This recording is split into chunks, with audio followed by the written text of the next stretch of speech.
I tell you, he looks like a Houdini back there in the backfield because, like I said, that's a really good pass rushing front that they've given a lot of teams fits. I think Burns is leading the NFL in sacks, and so there are times where he's trying to escape and making some things happen. He had a couple throws down the field, but like you said, over 50 yards again rushing for the second week in a row. And I thought in the fourth quarter there we really needed that as a shot in the arm to end up winning that ball game. So credit to him.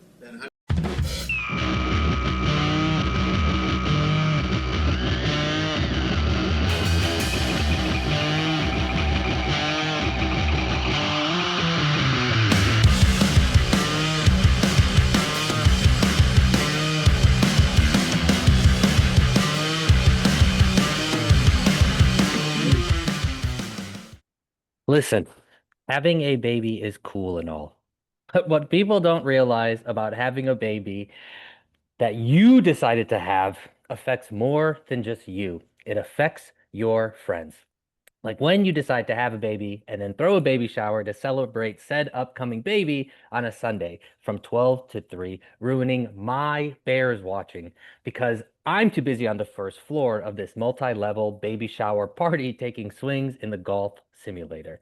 And right as I get into my car to leave, I turn on the radio and hear, and that's Romo Dunze with the touchdown.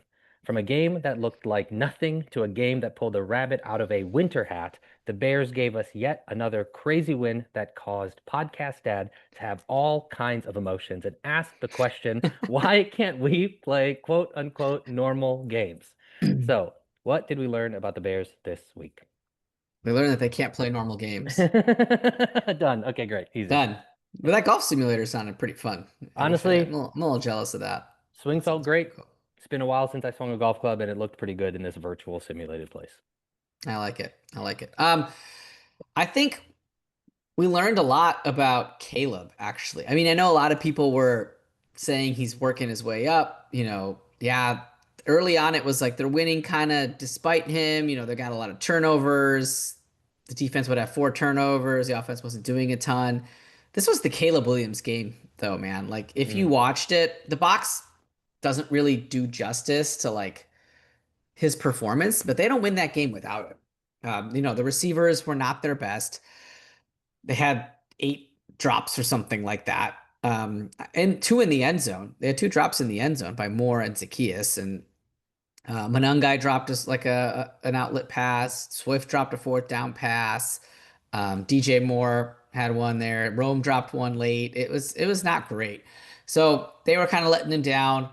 Running game was okay. I think they got away from it a little bit. I don't know why. And that goes to the last point where I don't think it was Ben Johnson's best game necessarily. There was a lot of head scratching things that I think he was doing. I didn't have a problem. He went for it a lot on fourth down, which I didn't have a problem with where some of the field position was, but some of the play call was a little odd to me. There was one drive in particular, I remember, where they gave it to Manangai and he got 9 yards on first down. Then they threw an incomplete pass. And then instead of running it again with Mananga, they like gave it to Swift on some sort of wide handoff and he lost like 3 yards. So they couldn't even really go for it. I think they were just too far back. And I was like, this guy just gave you 9 yards on the first pop. Like, this is Mananga. This feels like Kyle Manangai weather, right? It's like snowy, it's gross, it's cold.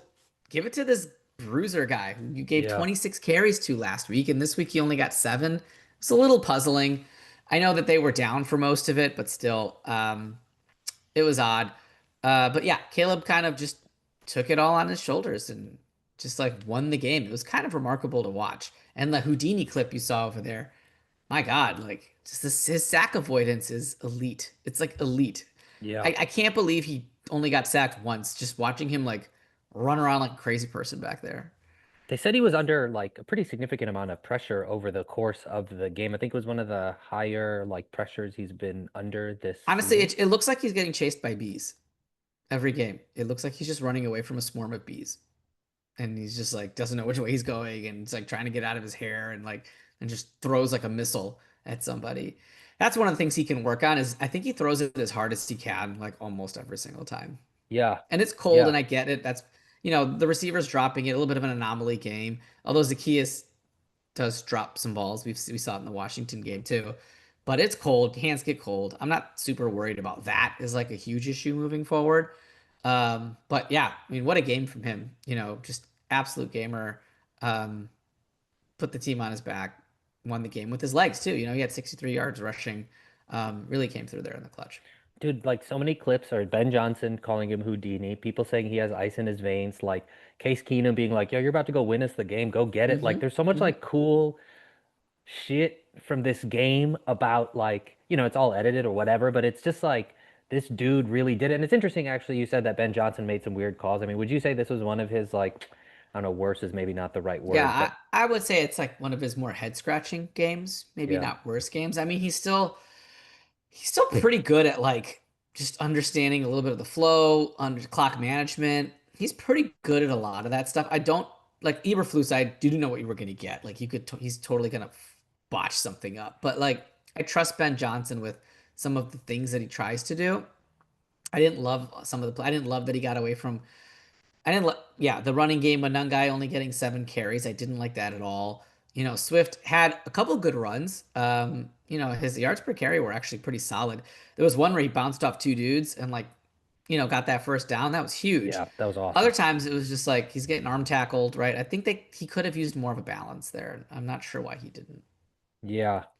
You were talking about Caleb zinging it. One thing I noticed, and it actually was pointed out to me by Pida, the Pratik, was that Caleb is on his like whipping it from his like right foot a lot, and he's like throwing these like it's really interesting because like off balance throws constantly, like so many of those like laser beams that were like his Yeah. coolest throws, which I think what makes him look so cool when he throws is he's His all torque is like it's crazy. and it's off the like wrong foot. Like, shouldn't you be like like on the, like I don't know what. It just looks crazy. So it's just interesting. Like, yeah, he's zipping it, and there was one little nice floaty thing he had, but just kind of something I noticed Yeah. was like he's kind of throwing it from a weird foot. Yeah, it was wild, and he had a couple of those where I mean that one you're talking about, I could tell like that was the one to Loveland, where he had a good game. He stuck his paws out. Burden had a good game.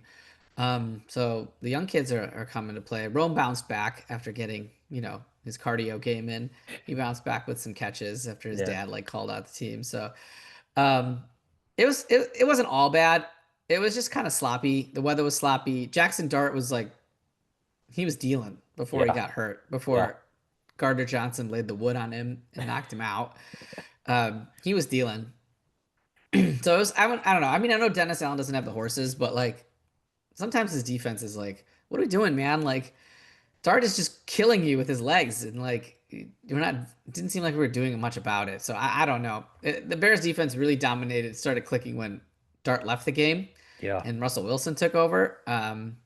But you know what? That's part of it. So you don't apologize for a win. And the Bears managed to get a turnover because they can't get stops, so they got to get turnovers. And yeah, you know, um, they got one. So be interesting to see how they do next week. But take the win, take the sloppy win. I thought they were gonna lose. Just in the fourth quarter, I should know better. These guys seem to never really be out of it. yeah. So it's This it's whole the whole baby shower thought that they were losing until I left and then we realized we were winning. Ben Johnson said that same shit. He was like, dude, don't let us even close in the fourth quarter, man. Like it's a cool mystique and aura, and I think this just seems to be, at least the way that the clips are flooding in, like the the air of Caleb is starting to like float into the air. Like it's just like we are starting to sort of everyone gets to now see the magic, even though it's been, I mean, even going back to like that Washington Hail Mary game, like that we were in the game because of him at the end until we lost. But yeah. it's like that feeling of He like, yeah, go ahead, sorry. he's got 4 comebacks this season, right? And he had a bunch more last season that didn't translate into wins, so he never got credit for them. Like you talked about, the game-winning touchdown before the Hail Mary. That would have been another game-winning drive that he led. So it's weird, man. When he's got the ball there, I'm like, I'm expecting this guy to go score. Like he Yeah. seems to just play really well in those situations, and the whole team kind of does. So Yeah. it's really exciting. It's exciting to watch. Now on the conversely, it's like when the defense is out there, I don't know if I trust them to get that stop that they need, right? Yeah, what the hell is happening? I mean, what changed defensively from the way that they were playing Dart to Russell Wilson? I mean, it's two, very different quarterbacks, I guess. But what do you think they did differently? Was it just more pressure on Wilson and actually like effectively getting that Yeah, pressure I don't to? think Wilson can scramble as much. He was Yeah. trying to get out of some of those. He's just slower and less shifty than Dart. Back in the day, he was good at those, Mm, plays, and he still plays the same way, but he's just not athletic enough anymore, really, to yeah. do that. Do you think if Jackson Dart was stayed in the game that this transpires in the way that it did? I don't know. Yeah. I don't know. I think if he doesn't fumble there and the Giants end up scoring, then they probably end up winning. Dable Yeah. helped him out too, because Dable and Greg Olson pointed this out. Dable did not go for the touchdown when they were from the half-yard line. He kicked a field goal. And if they scored a touchdown there, it would have been a much different game. Can you tell me what the situation was and why or yeah, what he did and what he should have done? So it was a fourth down and like one or something like that, fourth Yeah. down and two. And then he decided to kick a field goal. And you should never kick a field goal from the 2 yard line. Just the field position that you're gaining or that you would end up losing just for the 3 points, it's not really worth it. So like let's say you kick the field goal, you get the 3 points, you kick off with the new kickoff rules, you're kind of starting around the 35.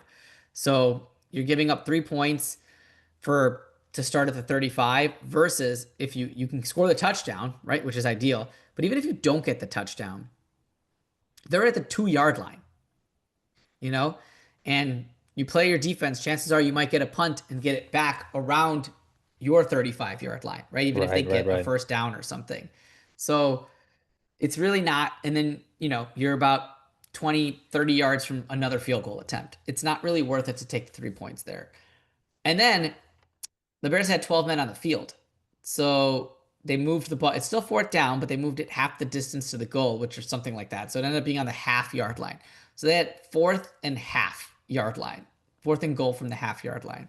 And he still elected to kick the field goal. So and he just run a QB sneak there. You're probably going to get a touchdown, Yeah. and then that changes the whole outlook of the game, especially because you're a 2-win team. Like, I know he's coaching for his job, which ironically he lost today, Yeah. but Yeah.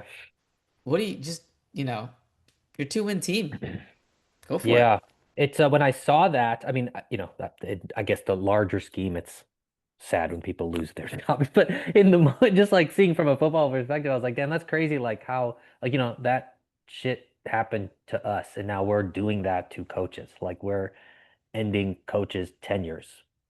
And last year we had our coaches' tenure, and it's just I think another sign of where the Bears are sort of as a team and an organization that we can do things that like get a coach fired based on maybe bad decisions that they made, which is crazy. Yeah, yeah. It's funny because it's like, does that mean we're bad? Like, oh, you lost to the Bears, so you should get fired. Like, that's bad. I think it Maybe. means uh, go for it on fourth and goal.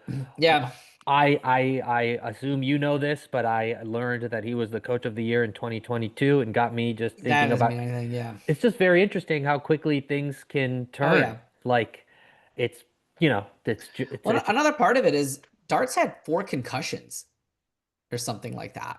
And he's like, this is rookie year. Like, or he's been evaluated for a concussion 4 times. I don't know got how it. many of those actually checked out, but it's not good. And Dable's coaching for his job, so he just keeps trotting him out there. They didn't even Mm. evaluate him until like later after he hit his head on the ground. They like just went on with the game for a while, and they're like, "Oh yeah, something's not right."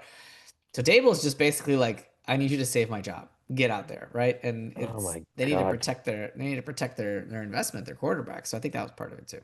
That's such the dark part of this sort of I mean, violent and like I don't wonderful want to sport. question anybody's intent, but Yeah, like, yeah, yeah, for sure. why trotting him out there still? This dude's clearly concussed or. Yeah. I was reading this article that was written by Ryan Fowler. I don't know if you have any feelings on Ryan Fowler at all, but he said that he believes that Joe Tooney is the MVP of the Bears in the first half. And he was talking about his first 8 games. So it Yeah. says he's played 533 offensive snaps without missing a single one. And in 299 reps in pass protection, he's allowed just 6 total pressures, 5 hurries, and a quarterback hit with no sacks. So, Yeah, he's just a beast. He's a staple. yeah. That offensive line's rounding out, man. Eggs is not good. He got absolutely owned again in pass Yeah. protection. Just that's why Caleb, you just watch, it's the same guy. Caleb just he's running for his life from the same side because Benedict Mm, is just can't block anyone in pass protection. He's pretty good in run protection. yeah.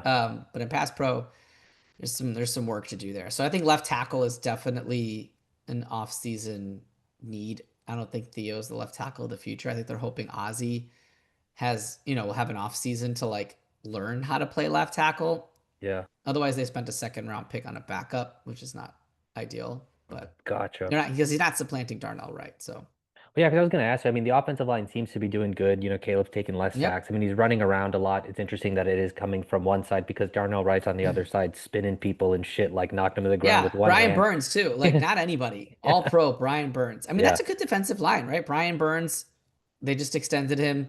Kayvon Thibodeau, former top 5 pick. Abdul Carter, the number 3 pick last year. Dexter Lawrence is an all pro. That is a very, very good defensive line that got a lot of pressure on Caleb. They Yeah. pressured him all right, Yeah. but they only sacked him once because he is just so goddamn elusive. Yeah. It's fucking beautiful to watch, dude. Yeah. It's so beautiful.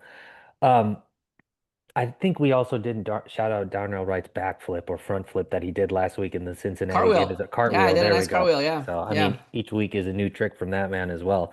Um, as we have watched these normal, non-normal, quote unquote, games and the mystique of Caleb continues to grow, we have a redemption game coming up next week against the Yeah. Vikings. So, what are you kind of looking for, hoping for from that game where so much has happened since we played them last time?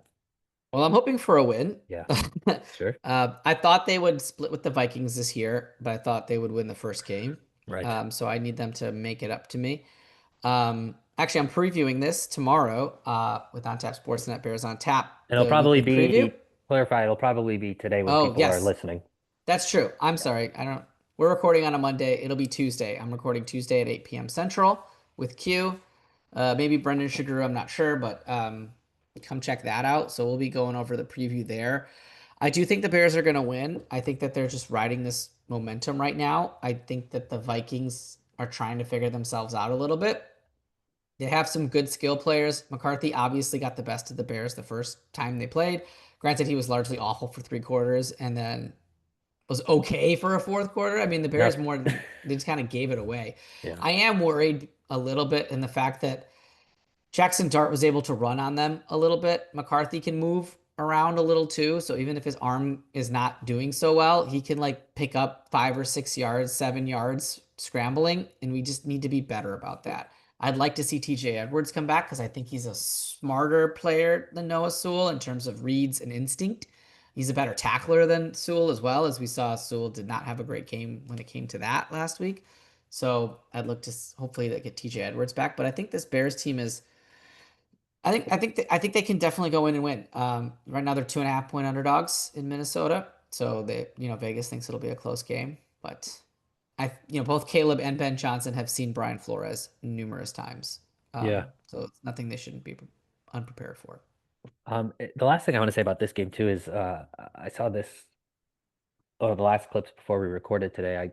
It was just Ben Johnson saying that him and Caleb are starting to see the same things like in the game, like when they Yeah, review tape and stuff, which earlier on, not that there was really disconnect, but they're still like figuring it out and understanding each other. And it's really cool to like see that. I think Caleb even like alluded to that in his post game presser. He was like, the the game plan that the coach put out there, like just there's just like little things that are happening to show that things are clicking, yeah. that they're in unison. And then like in a game like this where like maybe it was Ben Johnson's like where it's kind of Ben Johnson has been calling these great games and it's Caleb trying to keep up to it. And it's like today we had And this. they've played 9 games together. That's it. They've Yeah. only played 9 games together, right? And the first time they played the Vikings was their first game together, and now they're gonna be playing their Vikings with their 10th game together. I think they'll be a lot different than the first time Flores saw this unit, this offensive unit. So I'm excited to see how they like kind of. And then just look out for Coastal Loveland. I think he's gonna have a big week next week. Man, you said that just made me think we're gonna whoop their ass next week, dude. I got pretty jacked up when you said what you just said, dude. That's awesome. Um, Yeah. Okay, you said you're recording the preview with the On Tap Sports podcast tomorrow, Yep. or Yep. today, I guess when you're listening. And what is your social media for the At SM Patel 06 on X. You can find me there. That's where I post all my stuff. Cool. And then two quick things. If you want to be heard on this podcast or have thoughts that you want to share about this podcast, email us at bearsintheneighborhood@gmail.com. That's bearsintheneighborhood@gmail.com. And then if you're in Chicago, I'm doing a show tonight, Tuesday, November 11th, at the Bughouse Theater at 7:30. So if you want to see some improv, come watch some improv. Bughouse Theater, Tuesday, November 11th, 7:30. For Awesome. Samir Patel, I am Chirag Rathod. We are the Bears in the Neighborhood, your weekly insight into the Chicago Bears in under 30 minutes, and we will catch you all next week. Get some sleep, Saskatchewan. It's been a long one. It's been a long Sunday.